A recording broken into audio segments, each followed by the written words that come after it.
Well, hello there, humans, hippies, earthlings, whoever you are, wherever you are, whatever you're doing, and whoever you're lucky enough to be doing it to. I'm Bushka Blitz, and this is a look at the Lupus, the Tier 7 premium tank that is, well, it's a startlingly controversial beast. Let's get that out of the way straight off the bat. I didn't get a chance to drive this. I was originally going to be doing the contributor review. Hugh Jass and I, we generally have a chat when we get all our assignments and we decide who's going to be doing what and why we'll be doing that. And Hugh likes tigers a lot and likes the girls under Panzer tanks, and we swap and change. But I was actually going to the UK for Tank Fest, so I asked Hugh. I'd originally had this tank to do, and I said, hey Hugh, can you do me a solid and take it on board? So I had never driven this tank, and I got to Tank Fest and met a bunch of Blitz humans and had a great time, and a few of them said, hey, you've got to drive this Lupus thing, what do you think of it? And I said, never seen it, never touched it, never driven it, don't know what it's like, think it's pretty ugly, there's bacon coming off the end of the tank, and I mean, you know, it's not the best looking thing. And they said, it's overpowered as hell, you've got to drive it. So got right back into things once I landed from the UK and drove this tank. I actually did a stream, the first time I really drove it. Oh, excuse me, still getting over the jet lag. First time I really drove it was on stream yesterday. Drove it for a bunch and won a lot of games. And obviously it's too strong for its tier. It's a tier 8 heavy.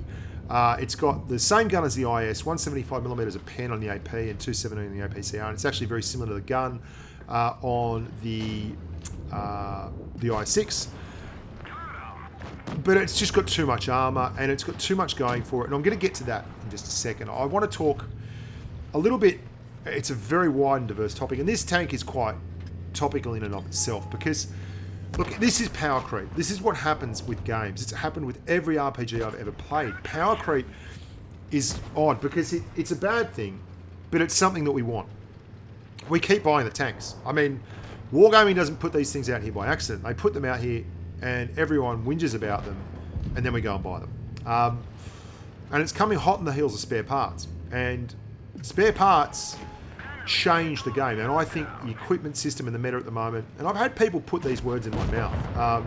I've had people say that I dance around the fact that I think it all sucks and that I've got too much invested in the game and with Wargaming to actually say that it doesn't and that it does and all this, and that the game sucks now and it used to be so much better. I want to clear some things up. And I'll get to that. Let's have a look at the armor profile first. This is taken from the perspective of the Panther. Green is bad, that's where you can pen it, and red is good. Now you'll note the Panther has incredible pen for a tier 7. It's got 200mm of pen nearly on its AP rounds. So it can be penned, there's no doubt about it. But that's with a really, really good pen gun, right? So it's obviously not that great. It's not the armor thickness itself, it's the sloping. You can see those armor panels there when I turn it up. They're only like 100mm. It's the sloping on them that turns into an auto bounce zone. That's where it's all at. The thing that the tank really has going for it, for me, is that it's got a good armor profile, but it's also got gun depression. Now, it doesn't suffer the penalty that most tanks suffer when they get a rear-mounted turret. And the rear-mounted turret is generally penalised because it's got such good side-scraping potential. I mean, you can side-scrape a rear-mounted turret and angle a rear-mounted turret tank really effectively. They're really good at it. But because of the odd placement on this gun, you can see it's kind of at the top of the turret. The gun sits on top of the turret. It's actually got 12 degrees of gun depression, so it doesn't have any real negatives. So there doesn't seem to be a lot of negatives with the tank. It's too strong. Let's get that out of the way. It's too strong. I don't think it looks great. If it didn't have the streaky bacon hanging off the front end, I'd think it was pretty cool looking, actually, because I'm not one of these purists. But let's get back to addressing some issues. I think the meta at the moment in game is excellent. I think the abolition of binoculars, while I didn't realise it at the time, was glorious. And the fact you can't run binocs and camo net at the same time at the moment is a massive positive for the game. The maps are 500 by 500. Putting tanks in there that could run a synergistic equipment loadout where they could see 350 meters was bad. And I didn't realise it because I did it an awful lot and I abused that a lot and I exploited that a lot. And I've come to realise since that I spend more time unspotted now than I have ever spent in game before. I spend less time under the gun of other tanks. The tanks universally do less DPM because you can't mount vents and gun rammer at the same time, and your gun rammer only does 7%, and some tanks are running extra armor and all this kind of thing, and it's meant that there is a greater survivability rate in game, there is less time spotted in game, and you're able to specifically pick the tanks you really like and turn them into your best tanks and monsters, and that's all there is to it. I like that. I like the meta. That's all there is to it. I'm on record as saying spare parts is a bit of a travesty the way it was implemented, and the fact that it was not part of the game and it's completely changed the playing field right from the get-go and devalued credits as a currency. I'm on record like 53,000 times as saying that. At the start of every video I've ever done that's had anything to do with equipment or spare parts, I've said that. What I won't be on record as is yelling and screaming about it, because quite honestly, this is the system you've got. I don't have that kind of influence with wargaming. No one does. Like, we just don't.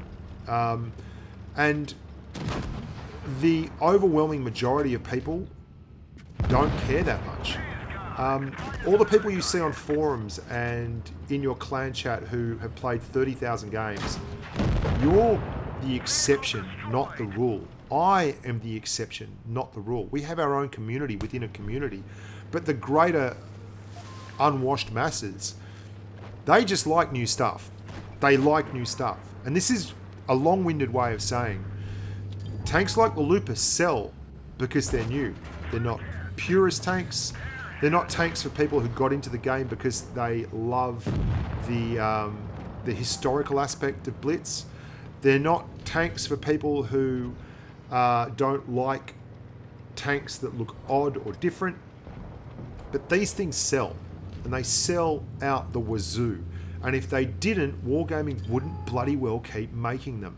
So while you might bemoan the fact that, oh, it's another tank, the game's ruined, Blitz is dying, all that stuff, just remember that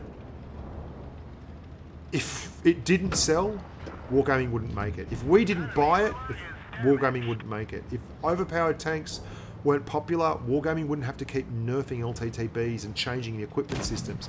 Because as a player base, we gravitate towards the best vehicle. I know I do. I min-max like a monster. That's what it's called, min-maxing. In RPGs, if you got all the right equipment so that you could absolutely maximize your damage output for one particular style of character and minimize your damage taken for one particular style of character. That's called min-maxing. And that's what we do in tanks. We want to know the best equipment loadout, the best way to play it, all those kind of things. We look for the edges. We look for the tiny little bits that we can take on board and use as a competitive advantage.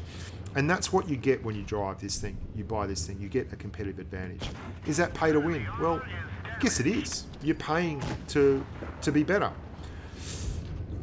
I don't know that that's a dirty thing. I think that's just human nature. I think that's who we are, and I think that's how we operate. And I'm way more optimistic than most of the guys I play with. And I'm way more measured in my responses because I'm not like, this isn't my first rodeo. I've been part of a game since I could game. I mean, since I started playing Doom, IDD, QD, and Ultima Online, and that when I was a teenager. Like, I've been doing this forever, and I used to lose my bananas in the most massive way. But I've done that. I've got that out of my system, and I've understood that there is a long game involved, and that there will always be another tomorrow, and there will always be another tank to buy, or a character to grind, or a spell to earn, or a talent to unlock. There'll be a Diablo, or a Diablo 2, or a Worlds of Warcraft, or a Battlefield 2. Or this is the nature of gaming. You need to accept that you are quite literally the white rat in the cage, and Wargaming know this. Every game developer knows this, and we enter into a contract with them to say, hey, I want a perpetual environment, a persistent world where I can, you know, have a character that I'm going to develop and grind and work on. And that's what this is. And there's going to be swings and roundabouts, guys. And the Lupus is one of those swings and roundabouts. It's too strong a tank. It's tier 8. in a tier 7 body. And not only that, it's a good tier 8 heavy. I mean, this thing competes at all tiers. I'll show you this game because I have not talked about the Lupus a whole lot. So we're going to talk about the Lupus now because I've carried on quite a bit. It's got an incredibly strong profile armor-wise. It's got a very derpy gun, just over 0.4 dispersion. It's nearly exactly like an IS's gun, right? It's not huge damage per minute numbers, but it is perfect for the tank because the tank is a peek-a-boom, side-scraping, hull-down monster. It can go hull down, it can side-scrape, it is a boss. The fact that it can do both those things is ridiculous. It should not have the gun depression it has. If it had 5 degrees of gun depression, like an IS-2SH or something like that, and can't really get anything over the edge, then I would be way more amenable to this tank being on par with everything else it has at its tier. But it does not have that. It is a proper no-nonsense hull-down tank. It is a proper no-nonsense side-scraping tank. And as you can see here, once you get it up and rolling, it's also quite bloody effective in terms of mobility. I keep bouncing these shots. Once you're top tier, gee, you get a great run. I mean, that poor old T71 doesn't have a lot of pen. I think he's got about 150 mils of pen on his AP rounds, and that's just not going to get it done. Not on a tank like this that can move and shake, and the mobility is the key. You've got good traverse numbers, you've got good speed, you can get up to 40 Ks. I mean, you can compete at tier 8, you can dominate at tier 7. You can play it so aggressively. I played this so aggressively on stream. I was able to push and do whatever I wanted to. A 120mm gun versus all these light tanks that you see at 6 and 7 allows you to completely boss them around. I mean, you can hit HE firing targets, HE susceptible targets really easily. You're going to see there's a couple of guys here who I've met before in game. And actually, I think Wazzy might have won one of the shoulder or wonking competition prizes. I can't remember, but I've talked to him a lot of times in game. I've seen him all around the place, and that's in the VK3601H. He's a good player. He's in IR, which is a good clan on the Asia server. And I've been very aggressive here, and I'm going to be quite aggressive again. And I'm just angling the tank, side scraping, moving around, covering the light tanks absolutely easily. And it's not a hard cover. You can see how mobile the tank is. If you're looking for a recommendation as to whether this tank's worth buying, whether it's worth spending spare parts on, bloody oath. I mean, it's hard to think of a tank at tier 7 that I would drive before this if I wanted to just win. It's not my cup of tea at the moment. I'm not in love with driving big, slow, heavy tanks at tier 7. I love driving fast tanks. It's just something that brings me back every time. But you can see Wazzy's going to say something like that tank's ridiculous. Or we're both going to type the same thing at the same time. I don't bemoan the appearance of the tank. I actually quite like these funny looking tanks. I mean, look at the bounces. I'm side scraping off debris there. There are weak points and they can be hit, but if you are using the tank's mobility, it's going to be very, very hard for anyone to hit you, and that's just all there is to it. And I almost feel guilty shooting the M6 here, and I'm saying this thing is a joke. It is. It's a joke. Yeah, and Wazzy Mudine says Lupus is overpowered. And it sure is. I mean, I could have shot that bloke, but I just felt terrible. There you go, boys and girls. Thank you very much for watching. Sorry for the soliloquy and for the sermonising, but I'm just kind of tired of people putting my words in my mouth and giving me my own opinion. I'm Bushka on Blitz. Look after yourselves, and until next time, stay safe on the battlefield.